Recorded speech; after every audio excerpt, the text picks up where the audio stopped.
Mira, amado hermano, vamos a continuar en el libro de Gálatas. Estamos considerando las obras de la carne en este momento. Hemos dicho que Pablo aquí escribe a los Gálatas, a nosotros también, la iglesia de este siglo, igualmente esta palabra es para nosotros, y que allí se mencionan 17 vicios o pecados que se originan en la carne, en nuestra carne pecaminosa. Ya hemos mencionado, hermano, 15 de ellos, agregando una vez más que no son los únicos. Esta es una lista no exhaustiva, no completa. Por alguna razón el Espíritu Santo guió al apóstol Pablo cuando escribe a la iglesia de Galacia a decirles: manifiestas son las obras de la carne.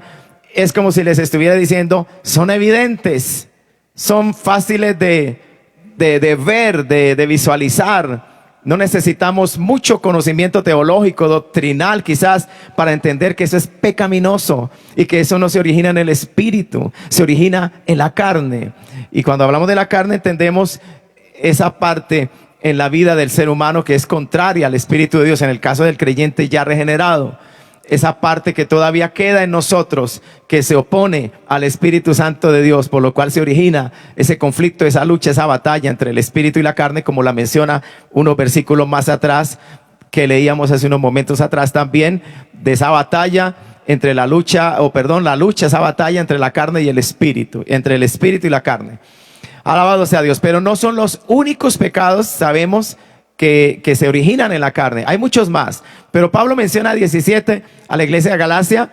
Sin duda el Espíritu Santo guió al apóstol porque eran necesidades reales, presentes en esta congregación. Tal vez eran pecados con los cuales batallaban los miembros de esta iglesia, y Pablo les quiere hacer recordar: hermanos, si ustedes viven pecando de esa manera, practicando esa clase de pecados, no se les olvide, ustedes no van a ir al cielo. Esa no es la conducta de un cristiano nacido de nuevo. La Biblia dice que el que es nacido de nuevo no practica el pecado. Amén, amados hermanos. No está diciendo que no pueda pecar, está diciendo que no practica el pecado. En otras palabras, no vive pecando y pecando y pecando. Peco hoy, peco mañana, peco este mes, peco el siguiente. Y cuando me observan, la gente llega a la siguiente conclusión: él no parece cristiano, él parece un pecador. No regenerado, no arrepentido, un hombre del mundo, una mujer del mundo, aunque va a una iglesia, aunque tiene una Biblia, aunque canta con los hermanos, pero su estilo de vida no es el de un cristiano. Él ama pecar. Entonces a eso se refiere Pablo cuando dice el que practica, el que siendo o identificándose como cristiano, lo que hace es seguir en estos pecados, sigue adulterando, sigue fornicando, amando la lascivia, amando la inmundicia, en pleitos, en celos, en iras, en contiendas, en disensiones. Y miran, repito, el carácter de esa persona, y eso es lo que lo define. Dicen: esa es esa persona. Por amor a Dios, ¿dónde está la obra del Espíritu Santo en su vida? ¿Dónde está el cambio? ¿Dónde está la presencia del fruto del Espíritu que el Espíritu Santo produce en la vida del creyente? ¿Dónde está? Y eso es lo que quiere enfocar aquí el apóstol a la iglesia y a nosotros. Amén, amados hermanos. Pero estamos definiendo, ya hemos mencionado, hermanos, los primeros 15, y dijimos que los primeros 4 de la lista son pecados sexuales. Allí aparecen adulterio, fornicación, inmundicia y lascivia. Luego se mencionan 2 pecados relacionados con la religiosidad pagana, que son la idolatría y las hechicerías. Luego 8 pecados sociales que tienen que ver con las relaciones interpersonales y los conflictos que se originan o que originan esta clase de pecados. Porque, hermano, ¿quién va a vivir en paz? ¿O qué par va a vivir en paz? Hablo de 2. ¿Cómo van 2 a vivir en paz si en ellos hay enemistades, pleitos, celos, iras, contiendas, disensiones, herejías, envidias? Son pecados también. Luego aparece el homicidios. De este pecado estuvimos hablando el domingo pasado. ¿Recuerdan, amados hermanos? El homicidio es un grave pecado a los ojos de Dios. Hablamos también de que aunque el cristiano no sea directamente un homicida, a nosotros los cristianos se nos dice: el que aborrece a su hermano es homicida a los ojos de Dios. Y vimos cómo, hermano, el homicidio, precisamente sus raíces se originan en ese enojo, en esa ira que lleva al odio. hasta el punto de que lleva a una persona a cegarle la vida a otra persona. Pero vimos también cuál es la pena para ese pecado, hablando específicamente del asesinato en primer grado, homicidio en primer grado, que es cuando una persona planifica intencional, deliberadamente, maliciosamente quitarle la vida a otra persona. Motivado, por supuesto, no por el amor, por el odio, por la ira. Ese pecado a los ojos de Dios, vimos, es condenado con la pena de muerte. Aunque las instituciones, en su gran mayoría a nivel mundial, instituciones gubernamentales de justicia, no aprueban hoy, apoyan la pena de muerte, pero es bíblica. Y bíblicamente, la ejecución de la pena de muerte decreta a Dios sobre el asesino en primer grado, sobre el homicida. Alabado sea el nombre del Señor. El que quita, repito, con malicia, con mala intención, con odio, con el deseo de destruir a otra vida, por alguna razón, cualquiera que sea, su corazón está cargado de odio contra otro ser humano y lo lleva al punto del homicidio real, alabado sea el Señor, a practicar eso mismo, a ejecutarlo con sus manos quizás, o utilizando otras personas, otros medios, por decirlo así. Dios dice que esa persona debe ser ejecutada. Lo leímos en el capítulo 9 del libro de Génesis. El que derramare sangre de hombre, por el hombre su sangre será derramada. Y que Dios estaba hablando allí de una institución también que Dios ha establecido en las naciones, como es el gobierno. El gobierno es una institución que Dios establece precisamente para refrenar el pecado, porque cuando se refrena el crimen, el homicidio y toda clase de pecado, amado hermano, como lo combaten, por ejemplo, en nuestra nación, nuestras autoridades colombianas a través de la policía o de las fuerzas militares, combaten el crimen, alabado sea el Señor. Ellos sencillamente están sirviendo a Dios, dice Romanos 13. Están ejecutando la voluntad de Dios o la venganza de Dios sobre el que hace lo malo. Eso dice la Biblia. Alabado sea el Señor. Entonces, hermano, ese es el castigo para el homicida. Según la palabra de Dios, debe morir. Y la razón que el Señor nos da es porque a imagen de Dios es hecho el hombre. Y dijimos que cuando una persona se levanta contra su prójimo para cegarle la vida, no está atentando solamente contra la persona, sino está atentando contra Dios, porque esa persona está estampada, por decirlo así, sellada con la imagen de Dios. Y eso es lo que le da dignidad y valor a la vida del ser humano. No es nada de nosotros mismos, es que somos o hemos sido creados a imagen de Dios. Entonces Dios dice: la vida es sagrada, no la toques. Y el que la toca pierde su propio derecho a vivir. Debe morir, dice Dios. Es bíblica. Alabado sea el Señor. ¿Cuántos damos gloria a Dios? Esto es bíblico. Bien, pero vamos a continuar, amados hermanos, con los siguientes dos últimos que aparecen allí. Tristemente también pecados muy conocidos en la sociedad sin Dios, en la época en que Pablo escribe a estos hermanos en Galacia.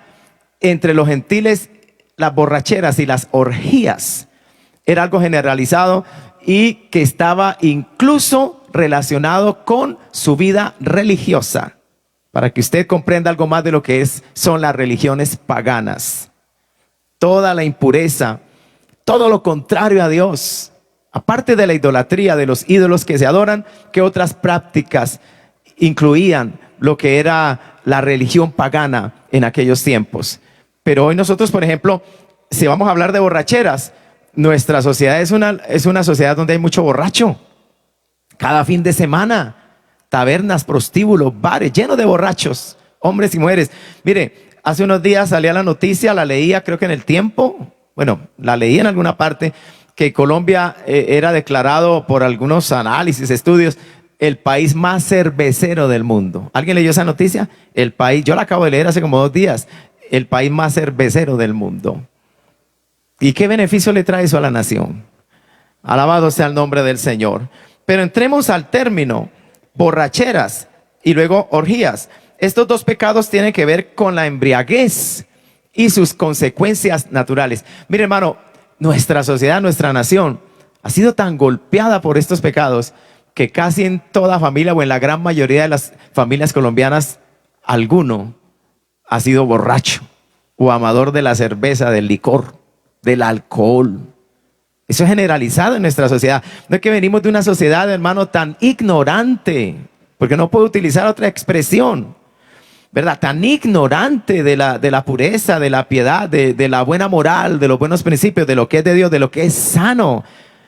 Nosotros hemos sido criados así en una cultura que se ha catalogado como machista, relacionada con lo que voy a decir. Hay personas que desde niño, desde que su hijo era niño, lo tomaron en sus brazos y quisieron darle a beber sorbos de cerveza, que para hacerlo macho, para hacerlo hombre, como marcándole su destino, como si le estuviera diciendo: tú serás un borracho como yo. A pesar de todos los sufrimientos que ese vicio le ha traído a su propio hogar, a su propia familia, a ese propio bebé, a su propia esposa. Hombres que meten borrachos a su casa, no respetan la santidad, no tienen respeto por su propio hogar, por su propia casa. Invitan a sus hijos a beber, invitan a su esposa a beber. O sea, hay una ignorancia tremenda, amado hermano, y ese es el mundo sin Dios. Esa es la sociedad sin Dios. Esa es la oscuridad espiritual en la que se mueve el mundo. Ellos piensan que es así. Ellos no hacen otra cosa porque no saben, no conocen otra cosa. Realmente nosotros venimos a cambiar es cuando la luz llega a nosotros. La luz de Dios, la luz del evangelio. Alabado sea el Señor. Salimos de nuestra ignorancia moral, espiritual, religiosa, y ahora conocemos la verdad, y la verdad nos hace libres. A su nombre sea la gloria. Y corren al vecino y le dicen: desde que usted fue a esa iglesia, porque ellos solo lo ven así, ellos piensan que es que hay algo misterioso en una iglesia que este hombre visitó. No saben que no es la iglesia la que transforma y cambia. El que transforma y cambia es Jesucristo. Alabado sea el Señor.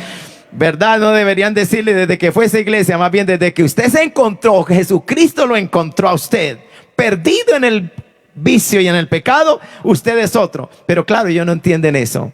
Pero dicen: desde que usted fue a esa iglesia, ahora no bebe. ¿Es que le prohíben beber? A mí nadie me prohíbe beber. Alabado sea el Señor.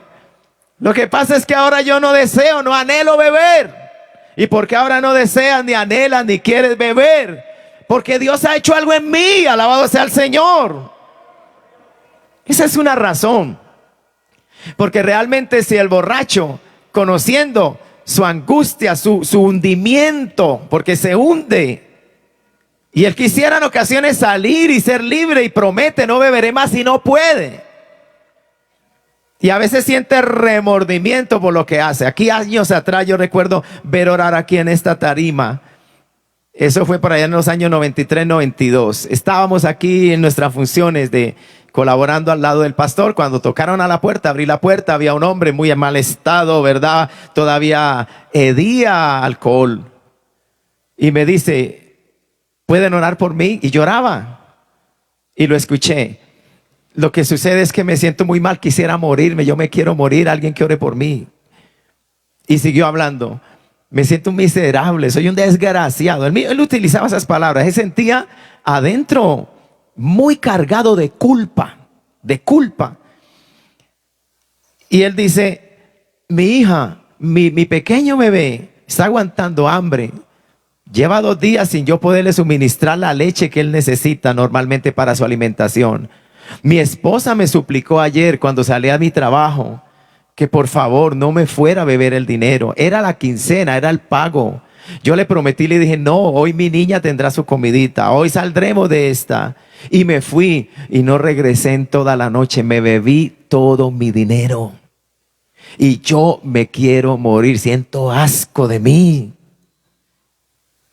Yo veo el rostro de mi esposa, el rostro de mi bebé, y yo me siento muy mal. ¿Qué hago? Por favor, ayúdenme, oren por mí. Y no era capaz de salir. ¿Usted cree que si el ser humano tuviera el poder para salir de eso, no lo haría? Por ejemplo, ese hombre que llora desesperado: quiero ser otro, quiero dejar ya este vicio, y no es capaz. ¿Cómo puede el hombre ser capaz de dejar ese vicio? Si él tuviera el poder para hacerlo, lo haría ya. No esperaría más, pero no es capaz. Intenta una semana y a la semana cae de nuevo. Intenta un mes y al mes cae de nuevo. Hacen una fuerza terrible. ¿Por qué? Porque el pecado los domina, los gobierna. Realmente ellos están luchando contra el pecado en su propia carne para vencer. Y la carne lo único que produce es carne, mis hermanos. Para vencer el pecado se necesita el Espíritu de Dios. Y eso solamente está y mora en aquellos que se han arrepentido de sus pecados y han creído en Jesucristo para la salvación de sus almas. A su nombre sea la gloria. Amén, hermano. Y la única explicación de que hoy seamos libres es que Dios nos salvó y nos perdonó y no nos dejó solos. El Espíritu Santo vino a morar en nosotros. Alabado sea el Señor. Y por eso usted ya no obedece los deseos de su carne y ya no corre detrás del pecado y aborrece el pecado y resiste el pecado y le dice no al pecado. Y si se siente débil, se postra y llora y dice: Dios, no quiero pecar, ayúdame. Y Dios lo ayuda, porque no os ha sobrevenido, dice la Escritura, ninguna tentación que no sea humana, que un humano no pueda soportar. Fiel es Dios, que nos dará la salida, dice la Escritura. Fiel es Dios, que nos dará la salida para que podamos soportar. Entonces el cristiano corre y se humilla en su debilidad, en su agonía, porque dice: la tentación está cerca y yo no quiero pecar. Y ora y ora y ora, y esa promesa se hace real en su vida. Fiel es Dios, que no te dejará ser tentado más de lo que tú puedas soportar, sino que juntamente con la tentación te dará la salida. ¿Dónde encuentra usted la salida? Corriendo a la presencia de Dios, postrado y diciéndole: Dios, ayúdame, yo no quiero pecar. Ahí es donde encuentra la salida, no jugando con el pecado ni dándole vueltas y observándolo de lejos y de cerca. No, es en la presencia de Dios. Aléjate del pecado, aléjate de la tentación. Y si estás siendo tentado, corre al cuarto secreto de la oración. Y allí saldrás vencedor, victorioso. Allí Dios te ayudará, allí tendrá Dios misericordia de ti. Pero no busques la ocasión para pecar, busca a Dios. Amén, amada iglesia. Precioso es el Señor. Pero sigamos hablando de este tema, hermano. Son pecados que se originan en la carne. Y llama la atención que Pablo le esté hablando a una iglesia, porque se supone que el cristiano ya no es más un borracho, como estamos hablando. Pero ellos sabían o venían de una cultura y de un paganismo tal, hermano, tan hundido en estos pecados. Pablo les recuerda: no, los borrachos no heredarán el reino de Dios. Gloria al nombre del Señor. Miren, hermanos, esta palabra borracheras se refiere a las repetidas manifestaciones de intemperancia. Cuando digo repetidas, esto que es algo frecuente, ¿no? Es alguien que es esclavo de la botella, por decirlo así. Es esclavo del licor. ¿Sabe que Proverbios dice: no mires el vino cuando rojea? ¿Verdad? O sea, como que seduce, como que atrae. Hay quienes quizás no puedan evitar ser atraídos cuando miran una botella de licor y sienten atracción, ya quieren dar media vuelta e irse en esa dirección. Entonces, si uno dice: me siento tan atraído, si uno siente que algo que uno observa, dice, me atrae, no para lo bueno, sino despierta algo pecaminoso en mí, ¿qué debo hacer? Hermano, cerrar mis ojos, cambiar de dirección. A su nombre sea la gloria, ¿verdad que sí? Cristo vive. Que dice: yo quiero que Dios me ayude a vencer la tentación, pero no puedo quitarle los ojos de encima. Por favor, Dios le dio sabiduría, Dios le dio inteligencia. Si usted dice: esa tentación es irresistible, cierre los ojos, dé media vuelta, aléjese, huya, corra, está cerca el peligro, huya. Alabado sea el Señor. Cristo vive. Escuché una vez a alguien hablando de la tentación y dijo: si tu debilidad antes de ser cristiano era el licor, era el alcohol, era un hermano de la antigüedad, cuando uno no andaba en carro sino a caballo. Entonces él decía: si tu debilidad es el alcohol, ¿para qué vas a parquear tu caballo frente a la cantina? Ahí no es donde debes dejar tu caballo. En otras palabras, aléjate. No busques esos sitios, no busques esos lugares. Usted ve que por lo general el borracho no bebe solo, bebe acompañado. Y entre borrachos se animan, se contagian de ese mal, se dan ánimos. Pero ¿qué clase de ánimos? No para lo bueno. Bendito sea Dios. Y cuando hablamos de intemperancia, hermano, esa palabra traduce falta de templanza, falta de moderación. Habla de desenfreno, una persona que no tiene la capacidad de refrenarse, no le pone el límite. Entonces, la borrachera se refiere a esas manifestaciones o habla de esas manifestaciones donde no hay control, donde no hay freno, donde no hay moderación, donde no hay templanza, dominio propio. Mire para qué sirve el fruto del Espíritu, porque la templanza es fruto del Espíritu. Y hermano, qué lindo que cuando Dios ha obrado en nuestras vidas, el borracho o el ex borracho, el cristiano ahora, tiene la capacidad dada por Dios para negarse al licor, para negarse al alcohol. Amén, amada iglesia. Esto es templanza. Bendito sea el Señor. La embriaguez, si hablamos de embriaguez, que es lo mismo, ¿no? Borrachera, embriaguez, se refiere al uso desmedido del alcohol, pero también por implicación aquí se incluyen las drogas. Uso desmedido del alcohol o también abuso de drogas, deterioro del control físico o mental por las bebidas alcohólicas, porque eso sucede bajo el efecto del alcohol, deterioro del control físico, del control mental. Usted ve a un borracho hablando tonterías y lo ve hablando, andando y no puede andar derecho. Ha perdido el control físico y ha perdido el control mental. Eso produce el alcohol en exceso. Esos son los efectos de la borrachera. ¿Cuántos accidentes? Porque un borracho va al volante. Y se ve que las autoridades han tenido que tomar esa medida del alcoholímetro. ¿Por qué? Porque muchos accidentes se originan es por el alcohol. Entonces, accidente que sucede, inmediatamente están allí con el alcoholímetro para tomarle el test de aliento al conductor a ver qué era lo que estaba sucediendo, si el hombre estaba ebrio o qué. Y eso fue lo que produjo el accidente. Tiene que hacer ese análisis primero. Mire, hermano, la embriaguez, alguien la define como tomar bebidas o drogas para afectar los sentidos de uno por lujuria o placer. Embriagarse o intoxicarse, participar de drogas buscando aflojar las restricciones morales para el placer corporal. Esta es la cosa, un pecado trae otro. Cuando se practica el alcohol, se consume el alcohol en exceso y se llega a la borrachera, ahí no se queda en solo ese pecado. Ese lleva a otros pecados, ¿verdad? De inmoralidad sexual, adulterio, fornicación, pleitos, golpes, gritos, amenazas, hasta muerte. Y esos son los efectos. Sin duda, ningún cristiano verdadero debe ser un borracho. Esa no es la vida de un verdadero cristiano. Eso no refleja a Cristo ni el carácter de Cristo. Amén, amados hermanos. Alabado sea el nombre del Señor. Las escrituras consideran, esto es importante mencionarlo, consideran el alcoholismo como un pecado, no meramente como una enfermedad, porque usted ve que la sociedad trata el alcoholismo como una enfermedad. Ellos nunca van a decir, esto es un pecado. Pero las sagradas escrituras, contrario a las opiniones de la sociedad en la que vivimos, dice claramente que el emborracharse, el embriagarse es pecado. ¿Por qué lo sabemos? Porque la Biblia dice que los borrachos no heredarán el reino de los cielos. Eso significa que es un pecado a los ojos de Dios. Hay que tener mucho cuidado y mucho control, mucho dominio propio, hermano.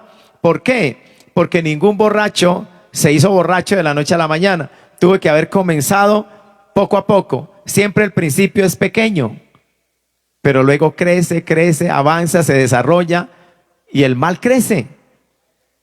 Y si se inició con un sorbo, con un trago, con un vaso de alcohol, con una botella, luego ya lo vemos consumiendo en exceso. Alabado sea el Señor. Ahí donde estamos hablando la templanza. Yo pienso que el cristiano, hermano, más en una sociedad como la que nosotros vivimos, tan golpeada por el alcohol, debe abstenerse totalmente del alcohol. Yo creo que eso, hemos sido enseñados en eso y a mí me parece correcto y sabio, bíblicamente hablando. Alabado sea el Señor. Es una sociedad muy dada al consumo del alcohol. Y si una persona dice, hermano, pero es que una sola no es pecado, un sorbito no es pecado. Hay personas que piensan de esa manera. Recordaba que un pastor decía, bueno, el veneno sigue siendo veneno, se toma una botella o una gota. O sea, hay un mal allí. Y aunque usted diga, mire, no me pasó nada, puede ser el inicio. Porque hoy tú dices, un trago no está mal. Y si no estuvo mal, quizás 2 no estén mal. Después de 2 no me pasó nada, quizás 3 no estén mal. Y todavía aguanto. ¿Por qué no le damos 4? Porque esto tiene sabor y gusto, dirá el borracho. Dirá el hombre que es seducido por el alcohol. Entonces, eso de que con una no va a pasar nada, eso es jugar con fuego. ¿Cuántas personas comenzaron así? En diferentes vicios, sea el alcohol o sea el abuso de drogas.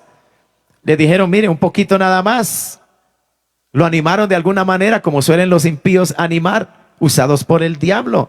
Porque ¿cómo van a decirle a un muchacho te vas a sentir bien cuando ese es el principio de su destrucción? Tal engaño del diablo y del pecado. Dios nos creó con un estado de salud y una normalidad en nuestra condición de física de salud, que no necesitamos de sustancias en nuestro organismo para generar tal vez determinada reacción, para sentirnos alegres o bien, o sentirnos, alabado sea el Señor. Porque así ese lenguaje utilizan de pronto en la escuela al compañero, le dicen, ya vas a ver cómo te vas a sentir, te vas a sentir bien, vas a sentir esto, fuma un poquito, recibe un poquito de esto. Pero ellos no le cuentan toda la historia. No le dicen qué va a pasar dentro de unos meses o dentro de unos años. No le dicen.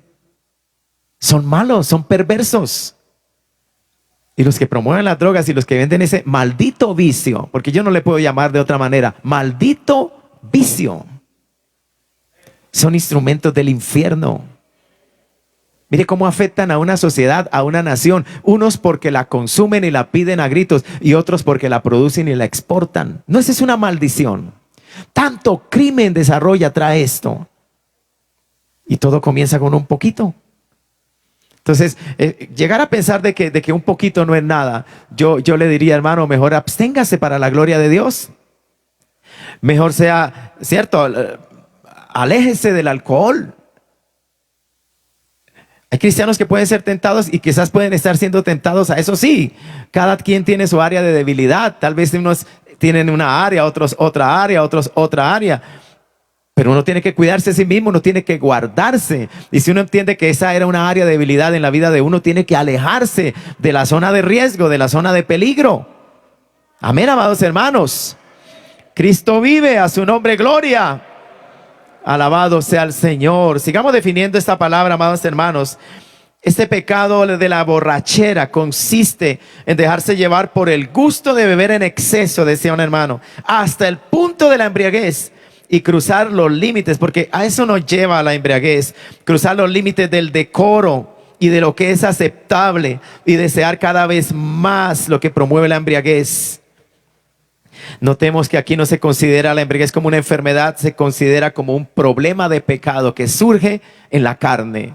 En la carne, es un pecado de la carne, es una obra de la carne. Hermanos, las escrituras denuncian la embriaguez como pecado. Voy a citar un versículo. La embriaguez está asociada tanto en las escrituras como en la experiencia con un comportamiento malo, malvado y desenfrenado. En Efesios 5:18, Pablo escribe a la iglesia de Éfeso, y recordemos lo que dice allí el texto. Dice, no os embriaguéis con vino. Dice Efesios 5:18, no os embriaguéis con vino. Y añade algo más, dice, en lo cual hay disolución. Está relacionando la palabra embriaguez, está conectando la palabra embriaguez con la palabra disolución. Mire, hermano, ¿por qué se mencionará vino específicamente? Pero, hermano, porque uno no se embriaga con agua ni con Coca-Cola, es con vino. O sea, es con alcohol. Con alcohol. No se embriaguéis con vino, en lo cual hay disolución. ¿Qué significa la palabra disolución? Esta es la definición. Esta palabra significa disipación. Y la idea es, lleva la idea de imprudencia o lleva la inmoralidad, falta de moderación, pérdida del autocontrol, desenfreno. Se refiere a una conducta libertina o infame, y se usa la mayoría de las veces con referencia a la conducta sexual ilícita. Una persona que vive de esa manera es señalada en 1 Corintios capítulo 6, versículos 9 al 10, como una persona que no puede heredar el reino de Dios. En el vino hay disolución, hay desenfreno, hay una conducta inmoral, inapropiada. Eso conduce el alcoholismo, la borrachera, la embriaguez. Pablo le está recordando a la iglesia, hermano, como si nos dijera: no haya ningún borracho entre ustedes. Esto no es de cristianos. Y los que viven así no heredarán el reino de Dios.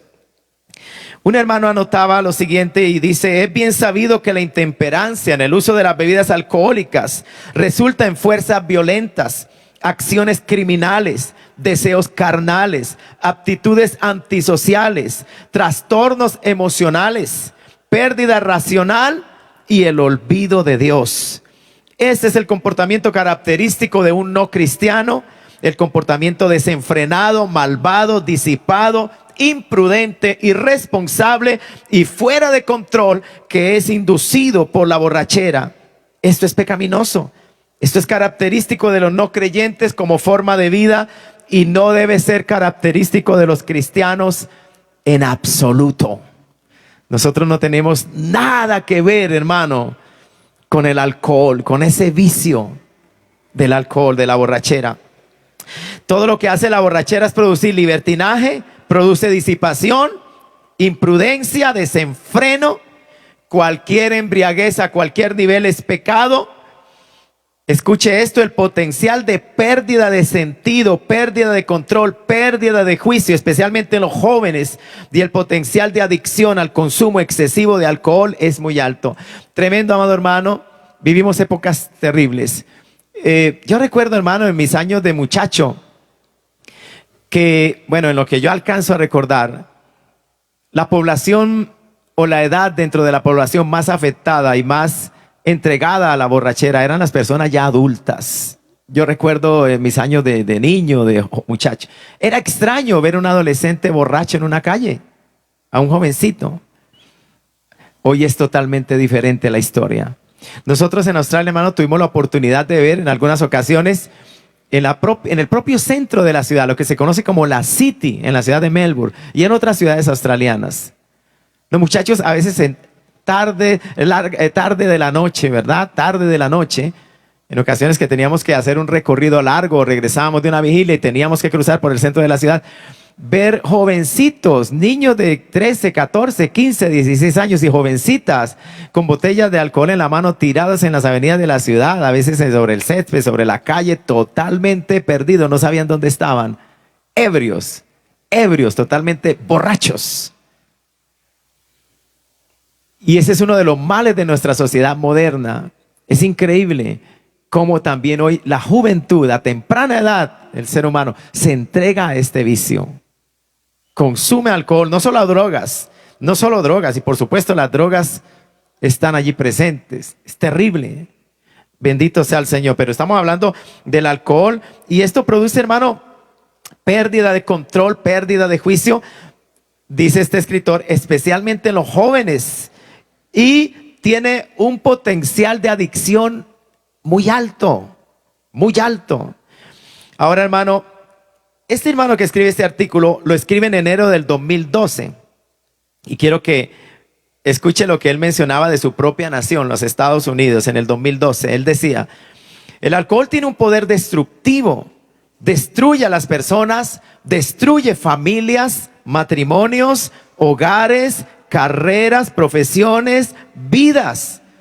Y él escribía en el año 2012: 80,000 personas al año en nuestro país mueren por enfermedades relacionadas con el alcohol o por muerte accidental relacionada con el alcohol.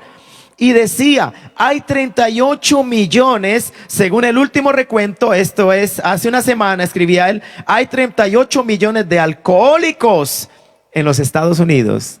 Un predicador de los Estados Unidos. Usted sabe lo que es una nación con 38 millones de alcohólicos, mi hermano. Con 80,000 muertes al año relacionadas directamente con el consumo del alcohol. Esa es una sociedad, hermano, enferma, viciosa. Bendito sea el nombre del Señor. La borrachera, hermano, es un pecado a los ojos de Dios y está relacionada directamente con el pecado que sigue a continuación, orgías. Vamos a mencionarlo también. ¿Y qué significa esta palabra orgías? Repito, estos dos últimos pecados que estamos mencionando en la lista que se nos da aquí están relacionados, hermano, con la borrachera, con el licor, con la inmoralidad sexual. Pues la borrachera se relaciona estrechamente con las orgías. ¿Qué son orgías? Escucha la definición.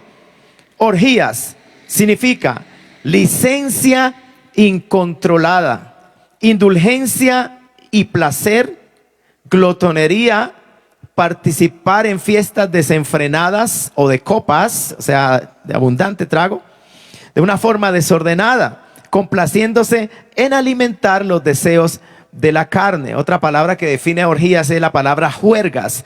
Juergas también está en el español, y esta palabra implica el estilo de vida del fiestero desenfrenado que disfruta de orgías desinhibida. Esa palabra desinhibida significa que no se refrena, que no hay límite, que la persona que llega a esa supuesta fiesta va a hacer lo que su placer le dicte hacer, sin refrenarse, sin control, sin freno. Eso es una orgía. Le va a dar gusto a todos los deseos de su carne pecaminosa, sea sexualmente, sea en un alimento descontrolado, una glotonería, un consumo de comida esa noche, un consumo de alcohol o de lo que haya. Esa es una forma muy animal, yo diría, hermano, de comportarse el ser humano, ¿no? Mostrar toda su naturaleza pecaminosa, sin refrenamiento, sin límite. Alabado sea el Señor. También se define como fiesta y parranda excesivas, espíritu festivo que incluye alcohol, drogas, sexo o algo parecido. Otra palabra que se utiliza para orgías, aparte de juergas, es la palabra holgorio. Y este hermano escribe: el holgorio implica fiestas para beber, orgías públicas, comportamiento ruidoso y alborotador, lenguaje bullicioso, comportamiento grosero y todo lo que está asociado con él. Y todo esto sale de la carne de uno. Alabado sea Dios. Mire, hermano, qué terrible.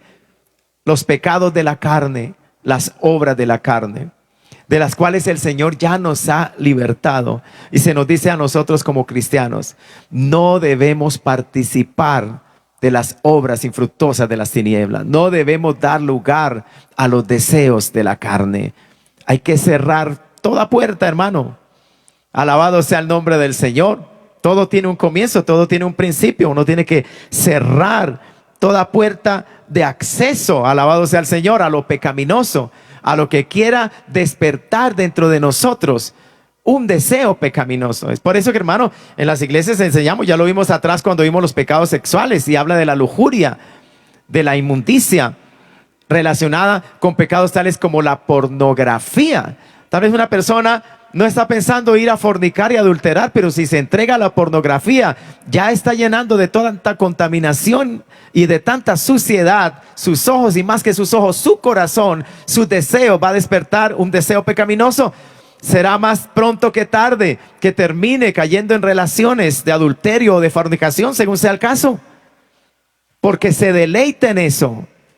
Hay que cerrar puertas, alabado sea el Señor, amén. Tenemos que tener ojos santos, ojos para Dios, ojos separados, apartados para Dios. Ya no debemos contemplar ni deleitarnos en lo que el mundo ofrece, en lo que el pecado ofrece o en lo que la carne nos pide. Nuestra mente y nuestro corazón han sido santificados por la obra de Dios en nuestras vidas. ¿Sabe que un hombre de Dios en la antigüedad fue Job? Dijo: hice pacto con mis ojos. ¿Cómo pues habría yo de mirar a una virgen, a una mujer virgen? Y lo que da a entender el texto es mirarla de una manera impura. Él hizo pacto, dice, hice pacto con mis ojos. Hay control, hay dominio propio. Cierro puertas, no abro puertas, cierro puertas. Corto, ¿verdad? Líneas de acceso, las corto. Nada que pueda darle vía abierta, una avenida de acceso hacia mi vida al pecado. Nada. Hay que cerrar, hay que cortar todo. En eso hay que ser drásticos. Drástico, no hay que dudarlo, no hay que pensarlo dos veces siquiera. Hay que actuar inmediatamente. Cuando el Señor Jesucristo fue tentado, no lo pensó como tal vez lo pensó Eva en el huerto, y empezó a entablar un diálogo con la serpiente hasta que cayó. El Señor inmediatamente dijo: escrito está, alabado sea el Señor. Y cortó inmediatamente esa tentación que venía hacia él.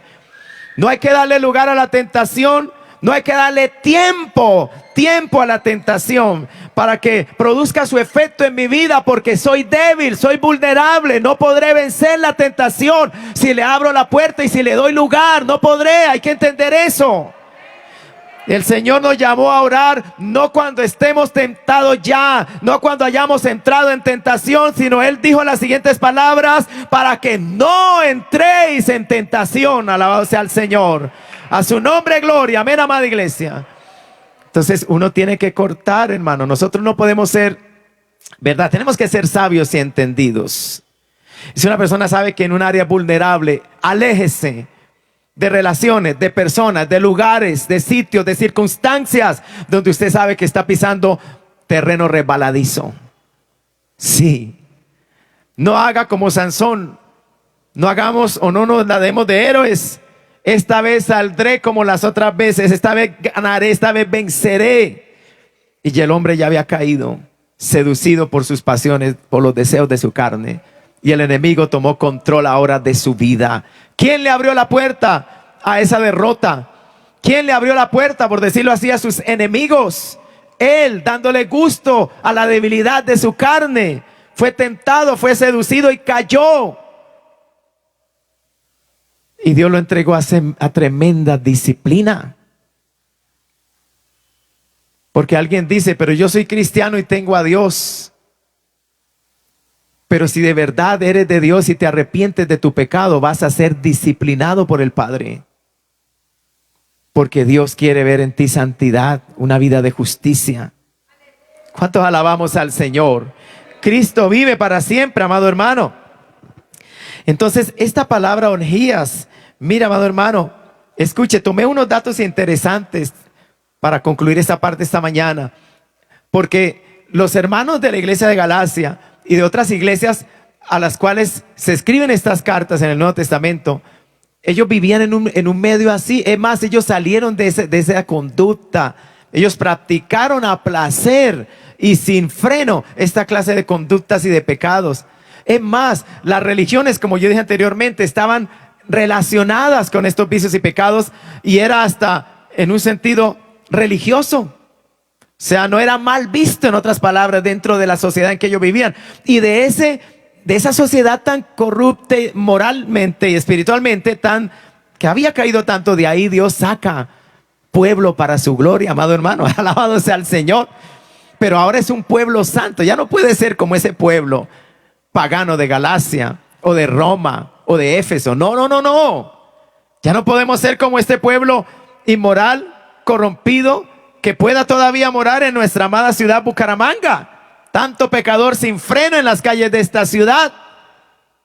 Se sabe que frente a este templo, en las noches, el hermano que nos ayuda en vigilancia, tienen que luchar y llamar a autoridades y llamar vigilantes externos que también se mueven en esta área, por toda clase de corrupción y de pecado desagradable que se practican en las calles de este centro de la ciudad. Pecados de abierta inmoralidad, de una forma descarada.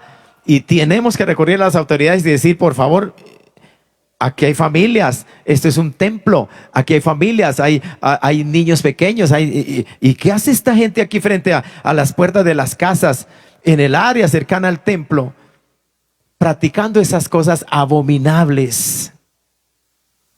¿Me comprenden, amados hermanos? O sea, nosotros estamos viviendo, y la Biblia dice: somos luz en medio de las tinieblas, somos un pueblo santo. Y una de las formas en que podemos transmitir luz a la sociedad en oscuridad y en tinieblas y pagana en la cual nosotros vivimos aquí en nuestra propia ciudad, es viviendo la vida de santidad, es decir, una vida diferente a la que ellos vivan, un estilo de vida diferente. Si no, ¿en qué te vas a diferenciar a tu compañero de estudio si no eres diferente? ¿En qué te vas a diferenciar de tu compañero de trabajo si no eres diferente a ellos? Si ellos no pueden observar la luz que hay en ti, alabado sea el Señor.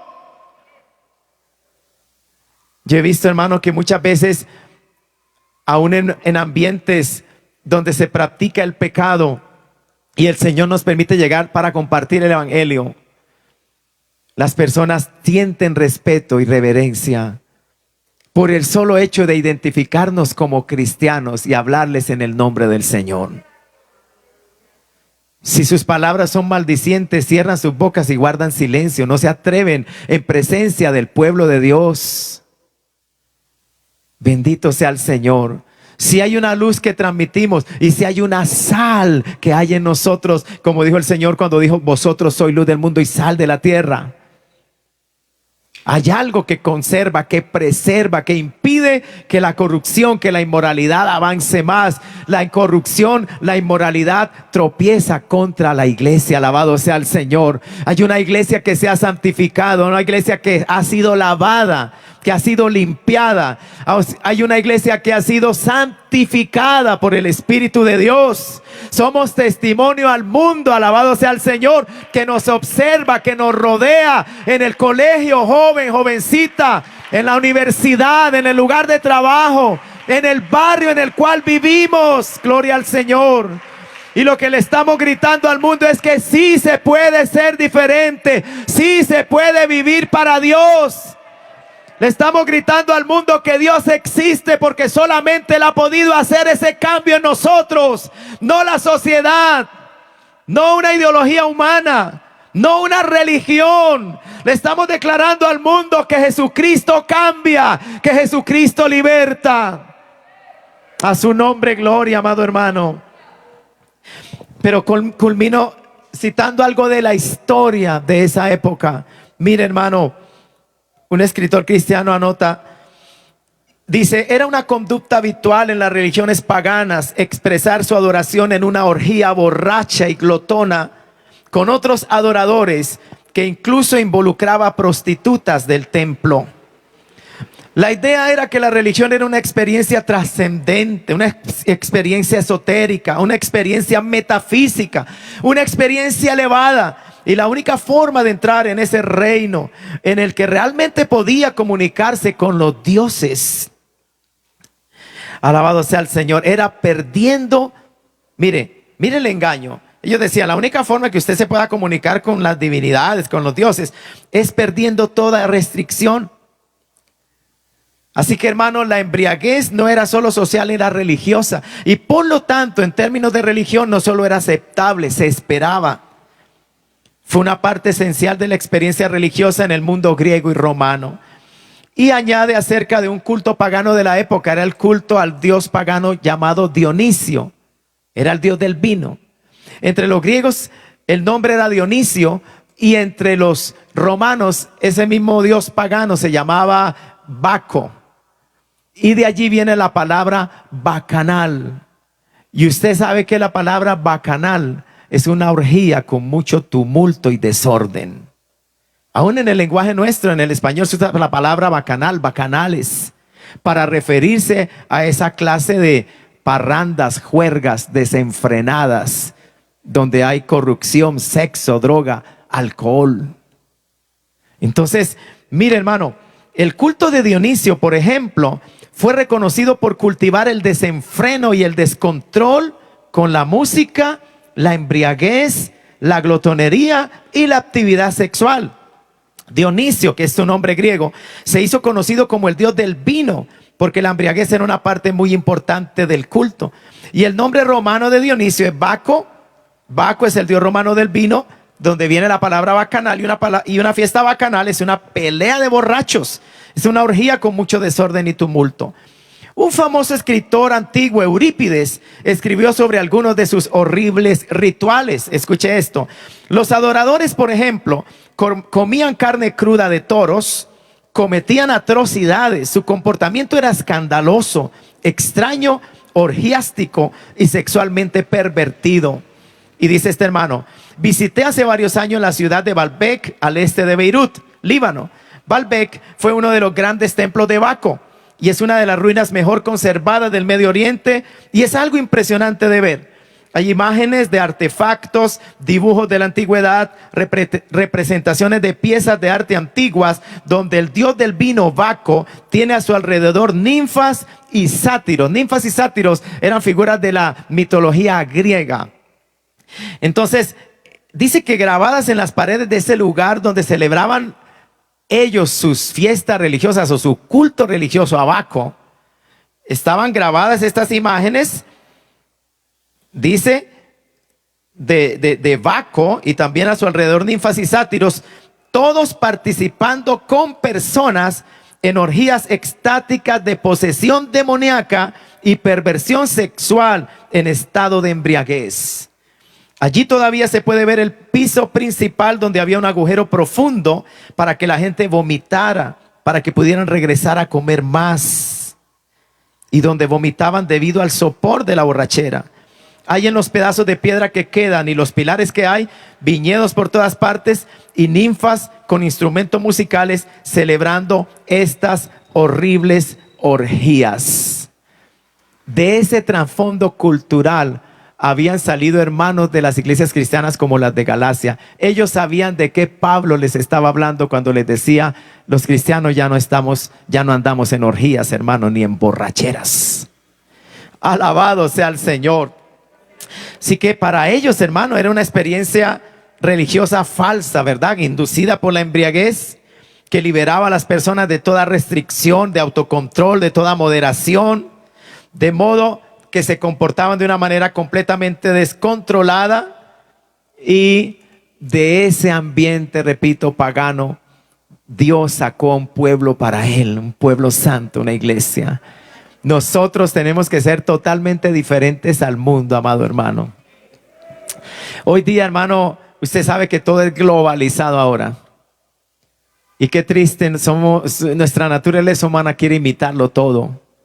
Y por lo general, lo más fácil de imitar es lo malo, es lo pecaminoso. ¿Sabe por qué? Porque nuestra naturaleza es así. Es más fácil imitar lo malo que lo bueno. Hablo en términos generales. No estoy hablando en sí del cristiano, porque se entiende que el cristiano quiere imitar no lo malo, lo bueno. Y aprendido a amar lo bueno. Pablo dijo: sed imitadores de mí, así como yo de Cristo. Si tú y yo, nuestro anhelo y deseo y pasión ahora es imitar a Cristo, nunca vamos a imitar lo malo, ni a desear imitar lo malo. Hay un control en mi vida, hay un gobierno en mi vida. Dios está al control. Más que yo mismo, es Dios. Alabado sea el Señor. ¿Por qué? Porque le he obedecido a Él. No es que sea un autómata, no. Pero podemos obedecer a la voz del Señor cuando dijo: si alguno quiere venir en pos de mí, niéguese a sí mismo. Muera al yo. Entonces, si yo ya moría al yo, al ego, ya no mando yo. Pablo dijo: ya no vivo yo, Cristo vive en mí. Y lo que ahora hago en la carne, en mi cuerpo, lo hago o lo vivo en la fe del Hijo de Dios. Vivo para Él. Y hay una razón, que Él me amó y se entregó a sí mismo por mí. No hay una razón, habrá una razón más poderosa que esa para que yo ahora quiera morir al yo y vivir para Cristo. Habrá una razón más grande que el hecho de que Él me amó y murió por mí. No hay razón más grande, amada iglesia. No hay razón más grande que Dios te haya amado, hermano, hermana, y que Él se haya ofrecido sobre la cruz para salvarte de tu pecado.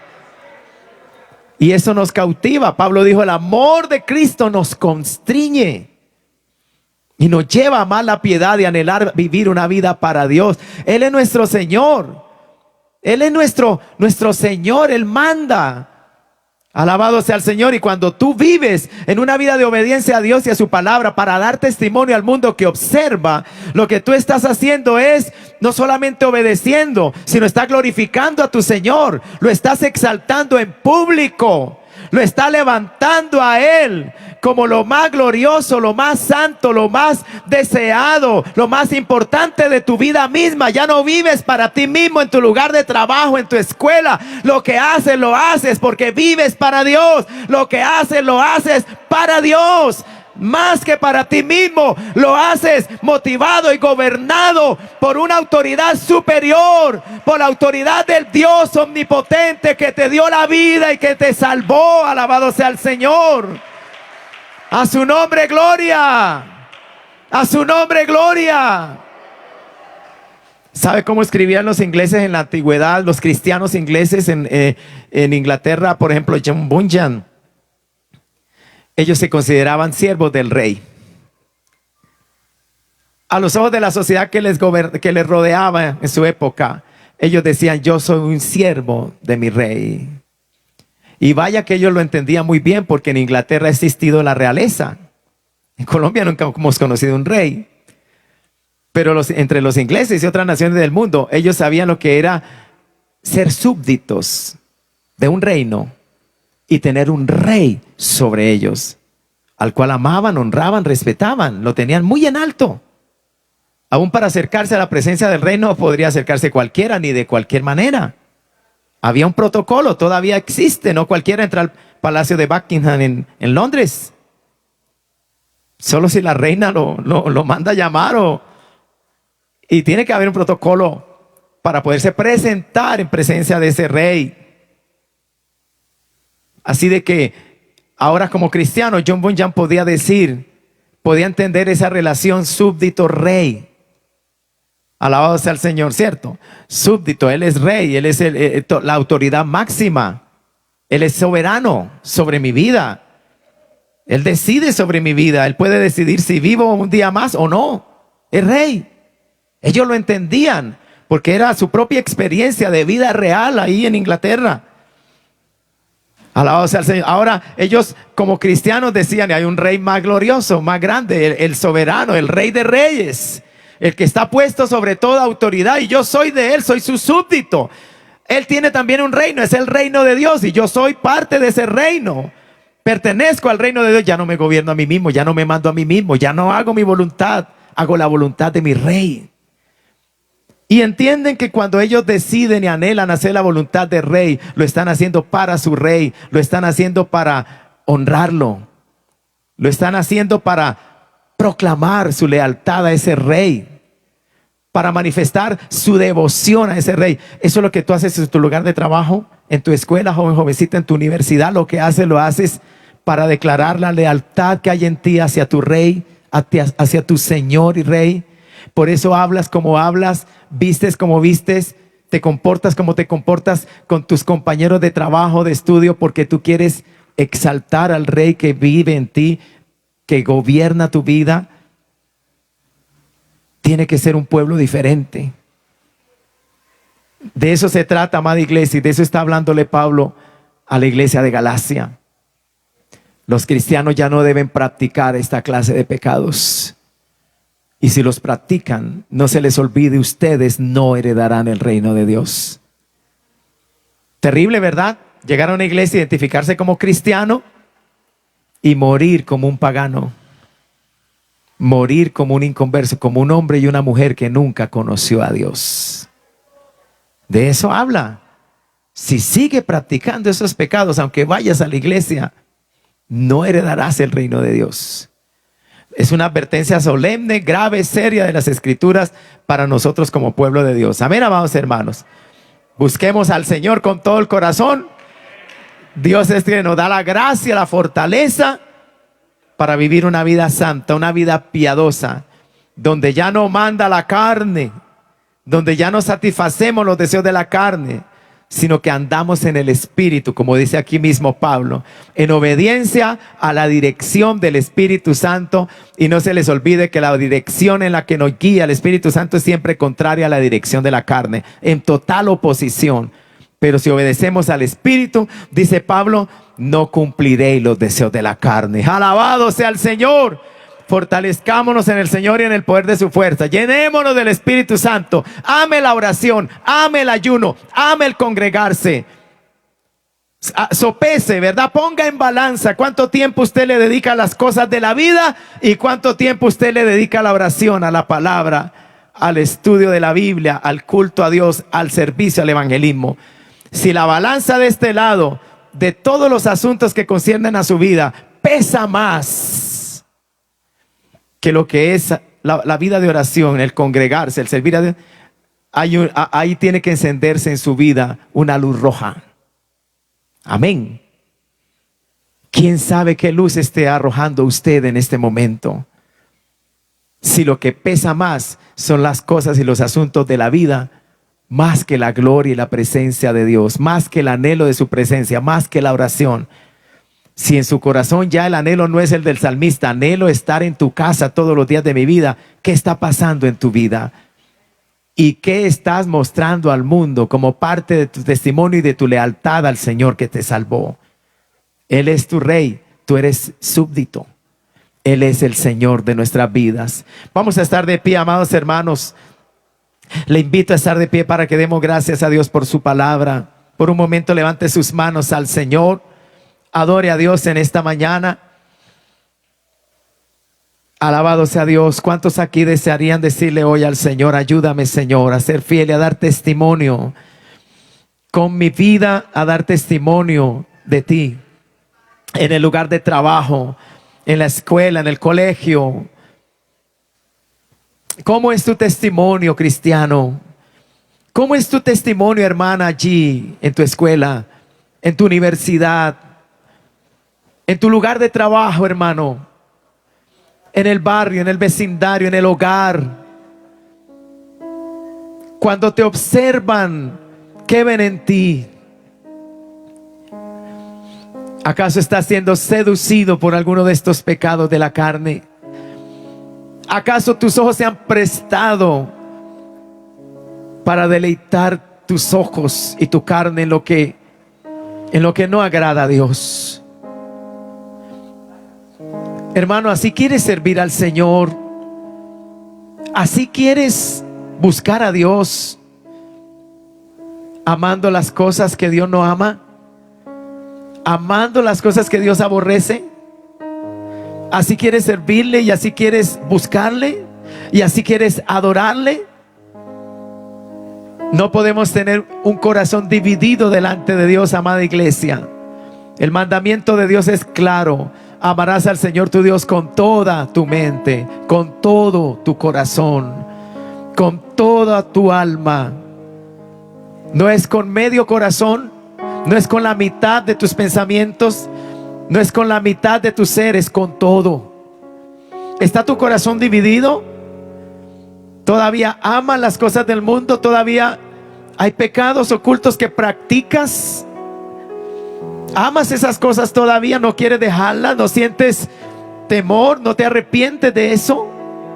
Es tiempo de que busques a Dios. Es tiempo de que le pidas perdón a Dios por tus pecados. Es tiempo de que te humilles. Es tiempo de que llores en la presencia del Señor. Mira la santidad de Dios. Si tú miras la santidad de Dios, te vas a asombrar. Te vas a asombrar. Cuando Isaías miró a la santidad de Dios, él gritó: ay de mí, que soy hombre inmundo de labios. Ay de mí.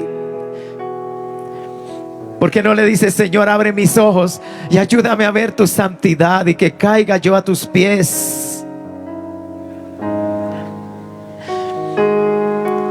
Leía una reflexión de un pastor hace unos días. Me llamó la atención. Él decía: cuando más cerca estamos de Dios, más nos duele aún el pecado más pequeño. Cuando más cerca estás de Dios, más te duele el pecado más pequeño. ¿Qué decir del pecado grande? Si puedo decirlo así. Eso significa, hermano, que si te acercas a la presencia de Dios, de verdad lo buscas de todo corazón, ya no querrás vivir más en pecado. Ya no podrás vivir más en pecado. Pero acércate, ama a Dios, abre tu corazón al Señor, anhélalo. Si estás muerto, si estás frío, si estás endurecido, pide a Dios misericordia. Es la gracia de Dios la que transforma. Es el poder del Espíritu Santo el que convence de pecado, de juicio y de justicia. Es Dios el que nos atrae a Él, porque nos ama, porque quiere salvarnos, porque no quiere que perezcas en el pecado. Tal vez para alguno aquí en esta mañana es tiempo de parar ya. Basta de pecar, basta de seguir en ese adulterio, basta de seguir fornicando. Te dice el Señor, basta de seguir en la mentira, basta ya de seguir lejos de la presencia del Señor.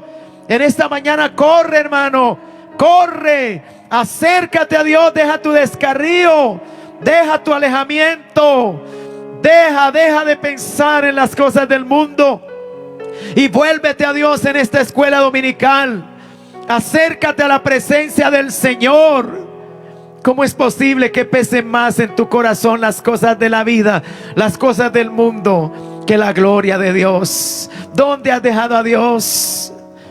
¿Dónde has dejado a Dios? ¿Qué es Dios para ti? Alabado sea el Señor. Acércate en esta mañana. Si te habías alejado, corre a la presencia del Señor. Dile: ayúdame, Señor, ayúdame, Señor.